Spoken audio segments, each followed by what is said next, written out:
Assalamualaikum warahmatullahi wabarakatuh. Perkenalkan kami dari kelompok 1 yang beranggotakan saya sendiri Vindi Alvenita, kemudian ada Fatma Shimil Laila, Teresia Septalina, Olivia Vernika, dan Yulia Atika Yesa. Di materi ini kami akan memaparkan tentang manajemen strategi internasional. Materi pertama akan dijelaskan oleh saudari Fatma Hashimi Laila.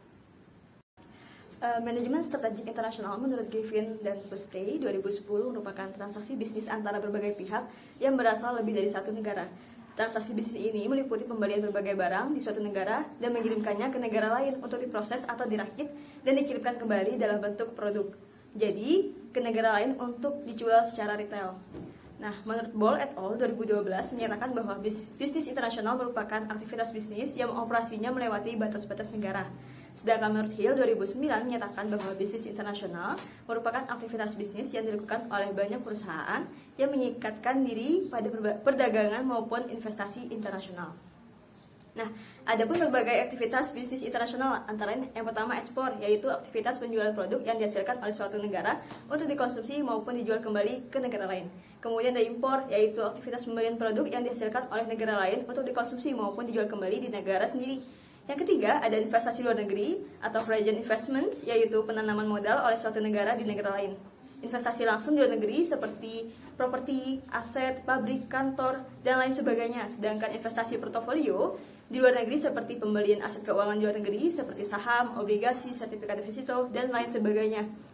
Nah, yang keempat ada lisensi luar negeri, yaitu perjanjian kontrak di mana perusahaan suatu di negara membeli lisensi menggunakan hak kekayaan intelektual. Yang kelima ada waralaba internasional, yaitu bentuk khusus dari lisensi luar negeri di mana perusahaan di suatu negara bertindak sebagai pemberi otorisasi bagi perusahaan lain di luar negeri untuk menggunakan sistem operasi franchiser. Yang keenam ada kontrak manajemen internasional, yaitu perjanjian kontrak di mana perusahaan di suatu negara menyetujui untuk mengoperasikan berbagai fasilitas. Yang ketujuh ada kontrak manufaktur, yaitu perjanjian kontrak di mana perusahaan manufaktur di suatu negara mengalihkan proses manufakturnya. Nah, yang kedelapan ada turnkey project, yaitu perjanjian kontrak di mana suatu perusahaan menyetujui untuk mengerjakan desain keseluruhan, mengerjakan konstruksi, dan membangun fasilitas yang kemudian diserahkan kepada pembeli jika sudah siap untuk dioperasikan. Nah, yang terakhir adalah patungan atau joint ventures, yaitu perjanjian antara dua atau lebih perusahaan untuk bekerja sama dan membangun kepemilikan bersama yang terpisah dari perusahaan induknya.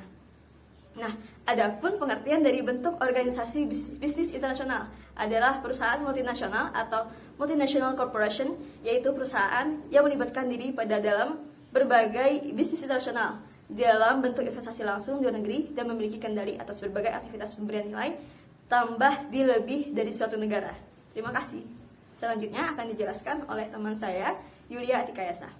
Griffin dan Pustay menyatakan bahwa bisnis internasional berbeda dengan bisnis domestik dalam beberapa hal, diantaranya yaitu satu, bisnis internasional melibatkan banyak negara sehingga akan melibatkan banyak mata uang yang berbeda. Oleh karena itu perlu dilakukan penetapan nilai tukar suatu mata uang terhadap mata uang lainnya. Terus yang kedua yaitu sistem hukum yang berbeda pada berbagai negara sehingga perlu dilakukan adaptasi praktek-praktek bisnis terhadap sistem hukum yang berlaku di masing-masing negara. Yang ketiga, budaya setiap negara berbeda sehingga perlu dilakukan adaptasi terhadap budaya yang berlaku di masing-masing negara. Terus yang terakhir yaitu ketersediaan sumber daya atau sumber daya alam, sumber daya manusia, teknologi dan berbeda di setiap negara sehingga produk yang akan dihasilkan pun berbeda di masing-masing negara. Selanjutnya akan dilanjutkan oleh saudara Vindi. Faktor-faktor yang mempengaruhi keputusan strategis internasional.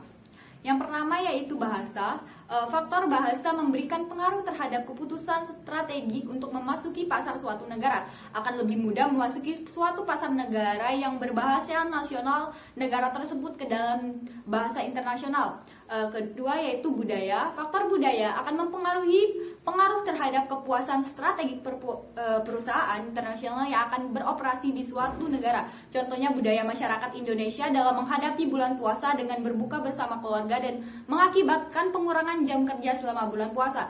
Yang ketiga yaitu faktor politik. Faktor kestabilan politik akan memberikan pengaruh khususnya terkait keputusan investasi langsung terhadap perusahaan internasional di luar negeri. Apabila negara yang menjadi tujuan investasi tidak memiliki kestabilan politik, contohnya perang saudara antar suku atau kudeta militer dan lain-lainnya, maka perusahaan internasional cenderung enggan berinvestasi di negara tersebut. Yang keempat, faktor ekonomi.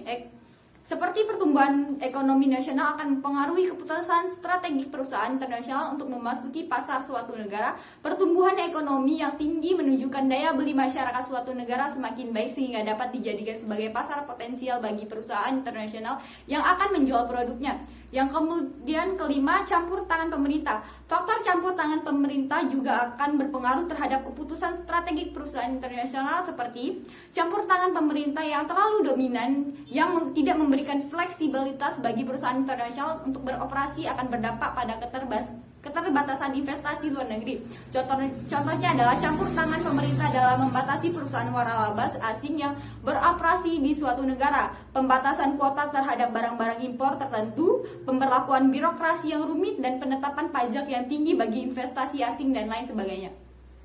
Yang keenam yaitu buruh. Faktor buruh juga menentukan keputusan strategi bagi perusahaan internasional untuk berinvestasi dan beroperasi di suatu negara dalam bentuk pembayaran upah buruh yang murah, stabilitas keamanan dan lingkungan kerja yang kondusif. Perusahaan internasional cenderung akan mengalihkan investasi dan operasinya pada negara-negara dengan upah buruh yang lebih murah, jaminan keamanan dan lingkungan kerja yang lebih baik. Yang ketujuh yaitu hubungan industrial atau perburuhan.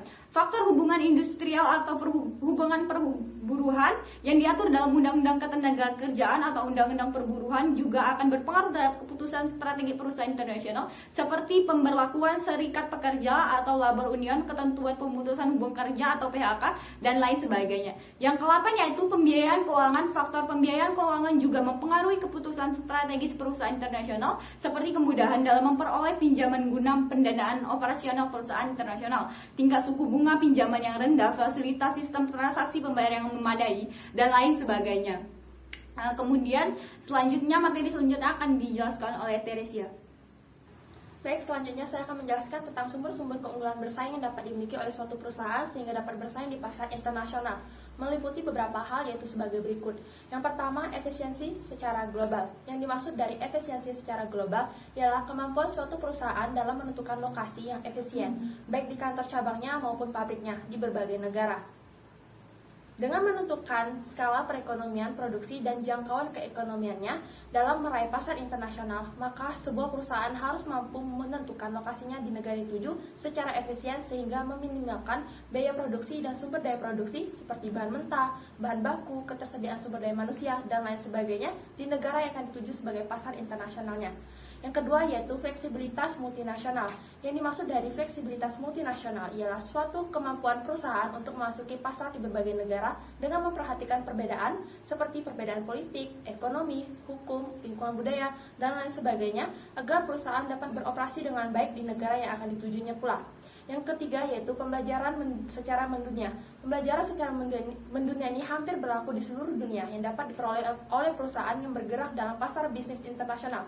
Contohnya, tidak semua produk dapat diperjualbelikan secara bebas. Seperti perusahaan rokok, harus mematuhi biaya dan cukai rokok, kadar tar dan nikotin yang digunakan yang berlaku di negaranya masing-masing. Selanjutnya, materi akan dipaparkan oleh saudari Olivia Vernica. Dipersilakan.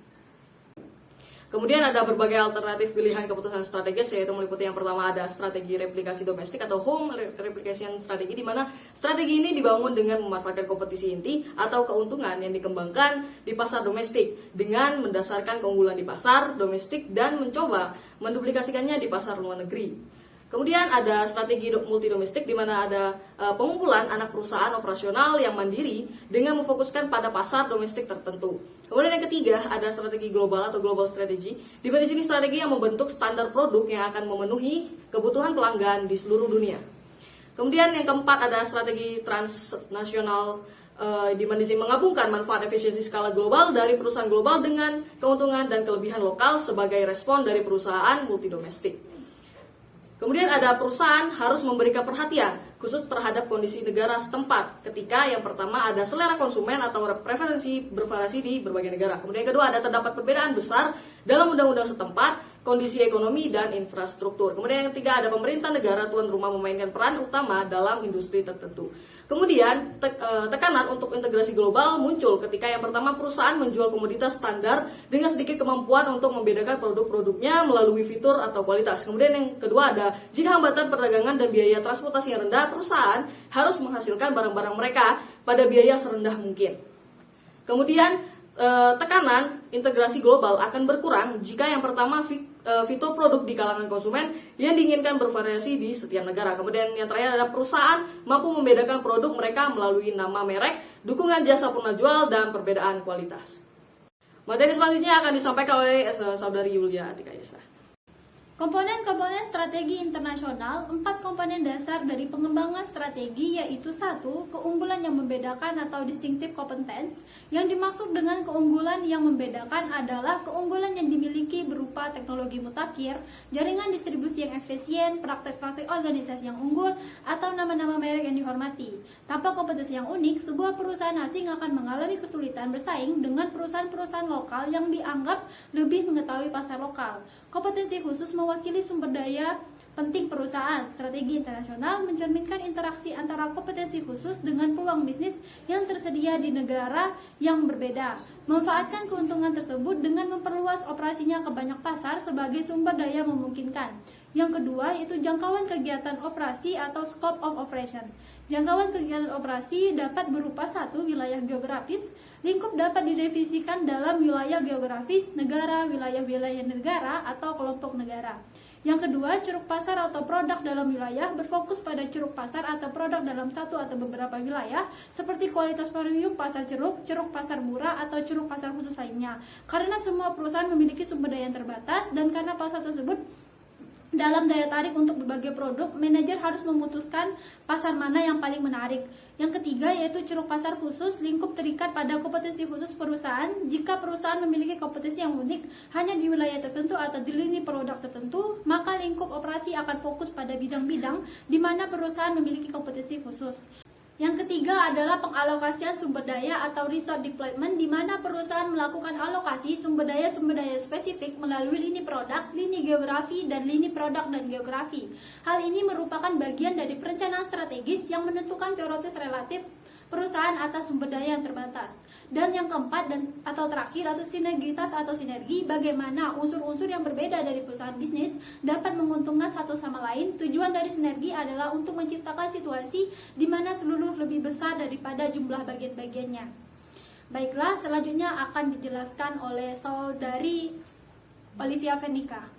Kemudian ada manajemen strategis internasional dalam 2 tahap. Yang pertama ada perumusan strategi, di mana di sini memutuskan apa yang harus dilakukan, menetapkan tujuan dan rencana strategis yang akan mengarah kepada pencapaian tujuan-tujuan tersebut. Kemudian ada mengembangkan, menyempurnakan, dan persetujuan pada pasar yang dimasuki atau keluar, dan cara terbaik untuk bersaing di masing-masing pasar tersebut. Kemudian yang kedua tahap yaitu adalah implementasi strategi, di mana yang di sini kita harus benar-benar melakukannya, mengembangkan taktik untuk mencapai strategi internasional yang telah dirumuskan, dan kemudian ada biasanya dicapai melalui perancangan organisasi, pekerjaan karyawan, sistem proses, dan pengendalian. Kemudian ada langkah-langkah dalam merumuskan strategi. Yang pertama ada mengembangkan suatu pernyataan misi, di mana di sini menjelaskan tujuan organisasi, nilai-nilai, arah strategis, dan menentukan target pasar atau pelanggan. Kemudian ada melakukan analisis SWOT, yaitu ada strengths, weakness, opportunity, dan threat, di mana memulai analisis ini melakukan dengan pemindaian lingkungan. Kemudian ada menetapkan tujuan-tujuan strategis di mana harus diukur, layak, dan terbatas waktu agar tujuan untuk perusahaan tercapai. Kemudian terakhir ada mengembangkan tujuan-tujuan dan rencana-rencana taktis. Di sini fokus pada rincian pelaksanaan tujuan strategis perusahaan terkait dengan isu-isu manajemen menengah dan rincian pelaksanaan seperti rekrutmen, pegawai, kompensasi, dan lain sebagainya. Kemudian ada mengembangkan suatu kerangka pengendalian. Di sini serangkaian proses manajerial dan organisasi yang terus bergerak ke arah tujuan strategis perusahaan.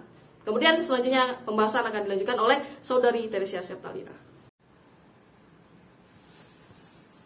Baiklah, selanjutnya saya akan menjelaskan tentang tingkatan strategi internasional. Yang pertama yaitu strategi korporasi yang meliputi 3 jenis, yaitu strategi bisnis tunggal, di mana perusahaan dapat mengkonsentrasikan semua sumber daya dan keahliannya pada satu produk atau layanannya.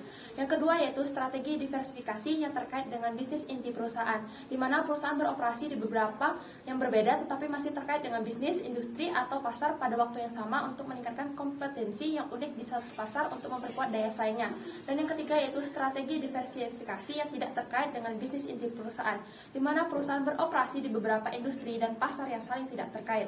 Selanjutnya yaitu dua strategi bisnis yang meliputi 3 jenis, yaitu sebagai berikut. Yang pertama, strategi diferensiasi, yaitu membangun dan mempertahankan citra baik atau yang dirasakan bahwa produk atau jasa pada dasarnya itu unik dari produk atau jasa lainnya dari segmen pasar yang sama. Yang kedua yaitu strategi kepemimpinan biaya, yaitu fokus terhadap pencapaian prosedur pengoperasian yang sangat efisien sehingga biayanya itu lebih rendah dibandingkan pesaingnya. Dan yang ketiga yaitu strategi fokus, di mana target setiap jenis produk itu harus spesifik untuk kelompok pelanggan atau wilayah tertentu sesuai dengan kebutuhan kelompok konsumennya.